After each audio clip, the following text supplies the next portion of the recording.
The Israeli army has a track record of lying, but the military false news machine has gone into overdrive in Gaza.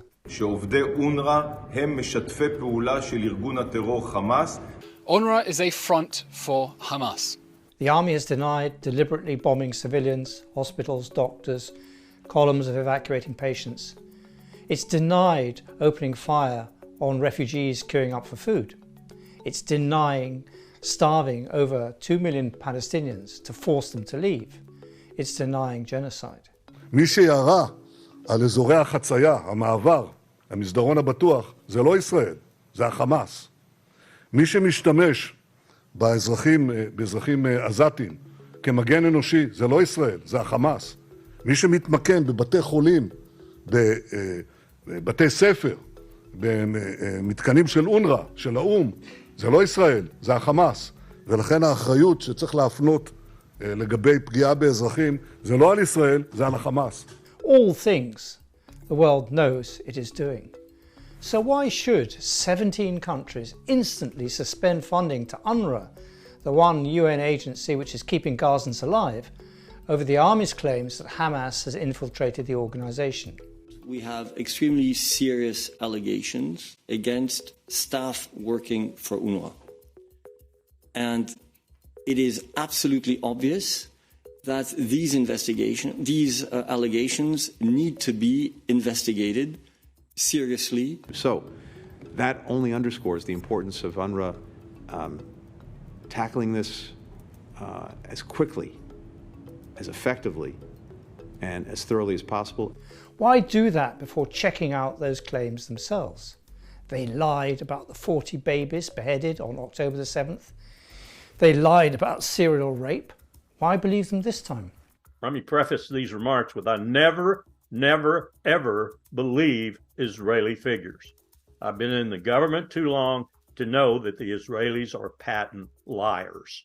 In their intelligence community, in their propaganda community, certainly, and in their leadership, they are inveterate liars.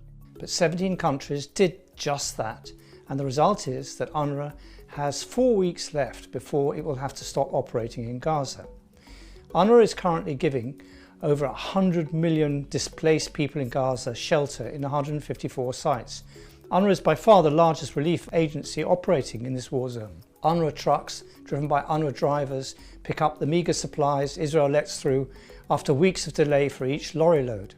If the countries that suspended their funding to UNRWA maintain their decision, the impact will be catastrophic on the people of Gaza right now as the war continues, as the displacement continues. UNRWA does the loading and offloading, the sifting through aid in their warehouses and the distribution, all this under constant bombardment.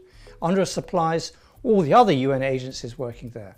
Take UNRWA out and you take the backbone of relief work out in Gaza. At the moment, beyond political decisions which are GA bound, there is no way any organization can replace or substitute the tremendous capacity, the fabric of UNRWA, the ability and their knowledge of the population in Gaza. And on the allegations themselves, at first 12, then 190, then 1,200 of its employees were members of Hamas, they're things that don't add up.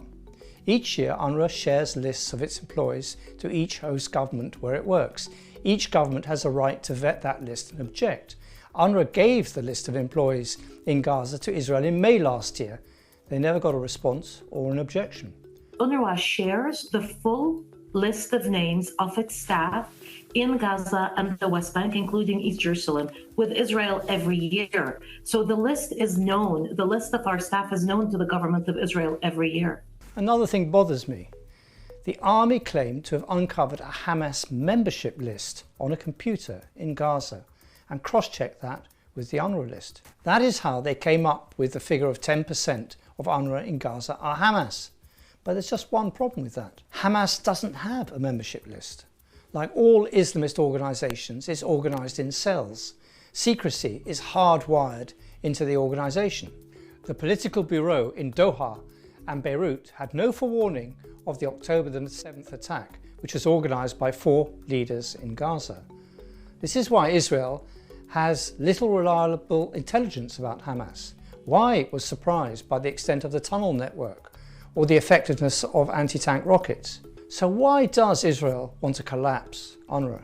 It's nothing to do with Hamas or Gaza. UNWRA is as old as the State of Israel, and there's a reason for that. The whole ethos of UNWRA since the beginning, since its inception in 1948, has been, let's keep the refugee crisis fresh. Let's give these refugees, this is the only refugee problem which is inherited. We're in 5 generations now, and it's an inherited problem. And the result of that is essentially that they don't solve the problem, they just perpetuate it. When the war which created Israel ended in 1948, the UN mediator for Palestine, a Swedish diplomat called Folke Bernadotte, formulated the concept of the right of return for 700,000 refugees created by the establishment of Israel. It was incorporated into Resolution 194, and Israel's acceptance of it was made a condition of entry into the UN. UNWRA was established a year later to provide education, healthcare and social services to the refugees created by Israel. Today, it's the only organisation that defines a Palestinian refugee as someone whose place of residence was Palestine between June 1946 and May 1948. The refugee status applies to all their descendants, which means that UNWRA now aids more than 5 million registered refugees. This is what Israel wants to destroy. No UNWRA, no refugees. No refugees, no problem. Israel accuses UNWRA of perpetuating the Palestinian problem, while it itself is busy creating hundreds of thousands of more refugees. On the very day the UNWRA story was raging, 12 ministers in the Israeli cabinet attended a conference calling on Israeli Jews to resettle Gaza.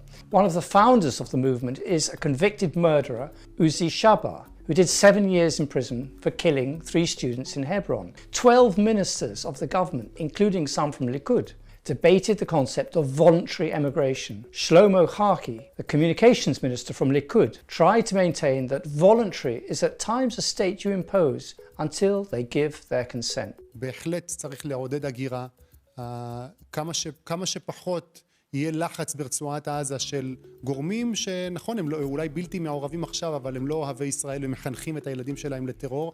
הייתי רוצה, והיינו רוצים לראות, ודיברנו על זה בישיבות ממשלה. זה לא שאגב, אין מדינות שרוצות לקלוט אותם, אף אחד לא רוצה, גם אם נשלם להם הרבה מאוד כסף. הגירה מרצון זה דבר חשוב, אין בו שום פגיעה בזכויות אדם. The US and UK lecture the world about a law-based order. The World Court has ordered Israel to take all measures to comply with the Genocide Convention.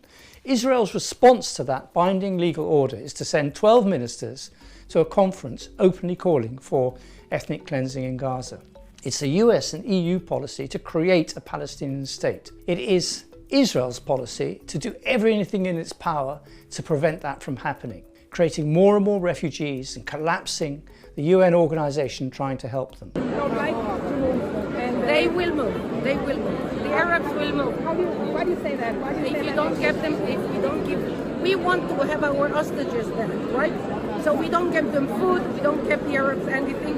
They will have to leave. The world will accept them. The US says it wants to build a Palestinian state, while Israel is actively collapsing one. But America and Europe plough on, subverting all attempts by the World Court, the International Criminal Court and the UN Security Council to bring Israel to account. When future generations write the history of the collapse of the US as a world leader, it's moments like these that will go down as the seminal ones in Western decay.